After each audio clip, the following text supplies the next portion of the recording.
Hey, so today's gonna be a little bit different. Normally I'd tell you I'm Brody, I address you as coffee nerds. We do a fun coffee thing, usually learn a thing or two, and life goes on. But if you can tell, I am actually now in Barcelona, sipping on a nice cold brew, enjoying the rooftop terrace. And if you recall from my last video, I was actually back in Niagara, Ontario. So realistically, that can only mean two things. Either I teleported here, which I am known to do at times, or, sorry, getting a phone call. Deemer. Hey, listen, I need to talk to you. Wait, who is this? Dude, it's me. Look, I'm about to fly across the world again, but for the first time in months, and to be quite honest, I'm a little bit nervous. I've done all the research. I mean, I've called the airlines, I called the insurance, but like, Theo, you have every reason to be a bit stressed. But I mean, you've flown to Barcelona before. You'll be fine. Yes, but not during a pandemic. Trust me, you'll be fine. I mean, I made it here, didn't I? I guess so. Yeah. Just make sure you wear a mask, wash your hands, don't touch everything like you normally do. And if you forget anything else, make sure that you absolutely do not, by any means. Hey, hello? Hey, I think you cut out. What did you just say? Hello? Drop the call. These interdimensional rates are killing me, but you know what? He'll be fine. I mean, I'll be fine. Damn it. Well, I need to go pack. Now, I want to be fully transparent.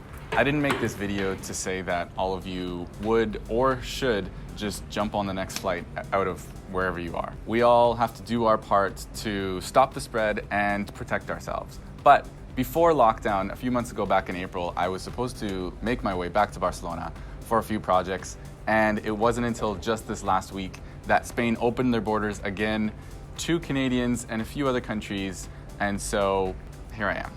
And as you just saw, I really didn't know what to expect for my upcoming journey. So I wanted to put this video together to share my recent experience for all of you who may have trips coming up soon. Maybe you have to travel, and you might be just wondering what it is like these days to travel between countries. Here's how it all went down for me. So here I am, 3 or 4 months later, back at the airport, wearing a mask. So as you can see, there are very few people here in the airport for obvious reasons, but it is very beautiful in here.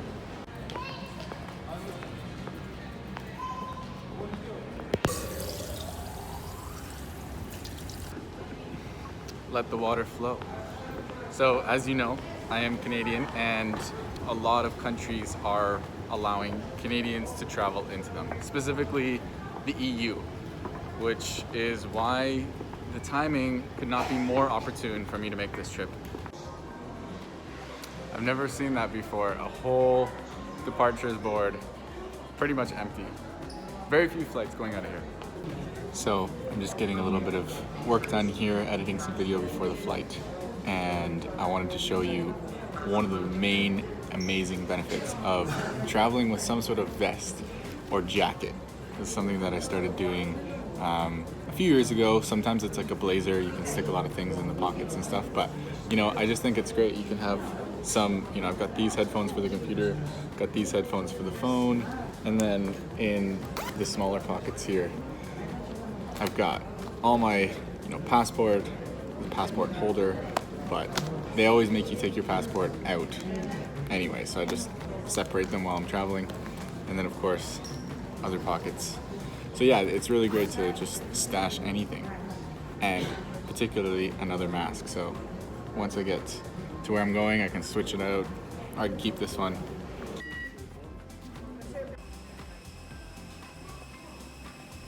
Also, I just learned something else. You're actually supposed to wear it with the blue side out, and I'll explain why in a second. This is hard to do with one hand. By the way, keep in mind that it is never a good idea to flip your mask back and forth like I just showed you but it was a new mask that I had just put on before my flight, and I wanted to demonstrate to you my mistake and naivete.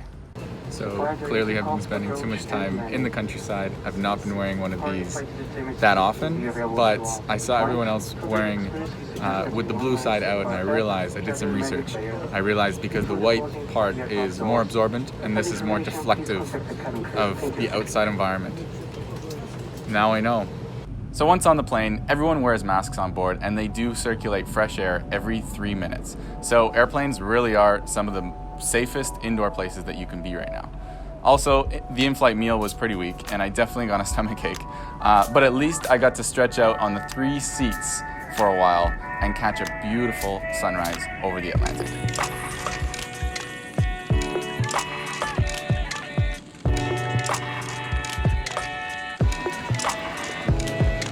Feels great to be back in the Azores. Ponta Delgada is an island kind of in the middle of the Atlantic, but it's a Portuguese island. And this is where I'm stopping off. One flight down.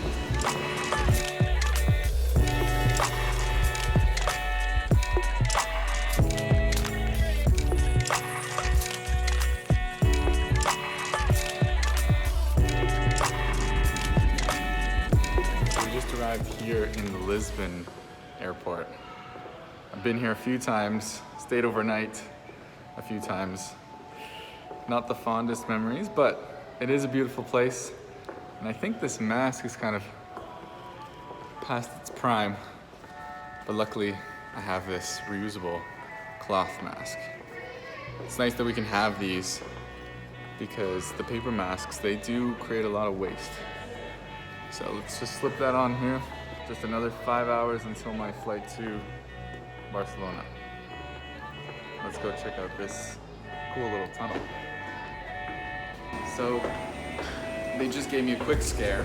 They said only residents can get in, even though I know Canadians are allowed in right now. Either they got the wrong information or I did. We'll see. So they don't really have in-flight service on these short flights, but it's a good thing I brought my own.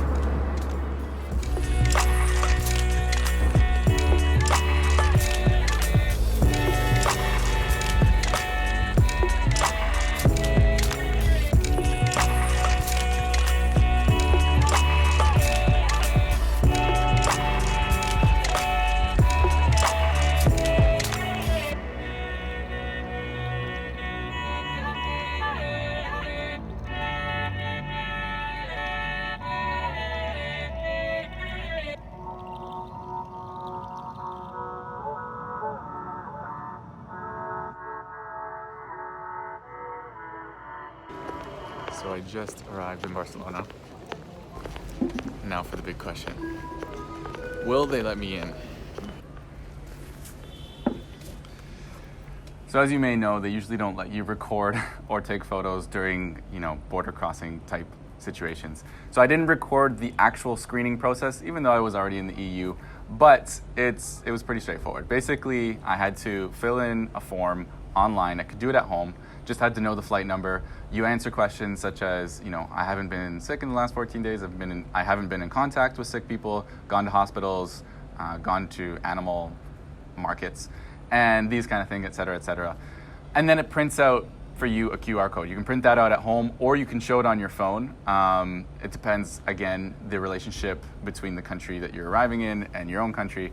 But that's essentially how it went down in Spain for me. I assume that the process is the same for anyone coming from even other EU countries as well as international travel. You just have to show the QR code. I'm good to go. And then they send you through. So that was a lot easier with this thing than I thought it was going to be. Now, I'm in Spain. Easy. Just had to pre-register. Had to be Canadian or one of the in the list of countries that are allowed to enter right now. Gotta be wearing this. Now just to wait for my luggage.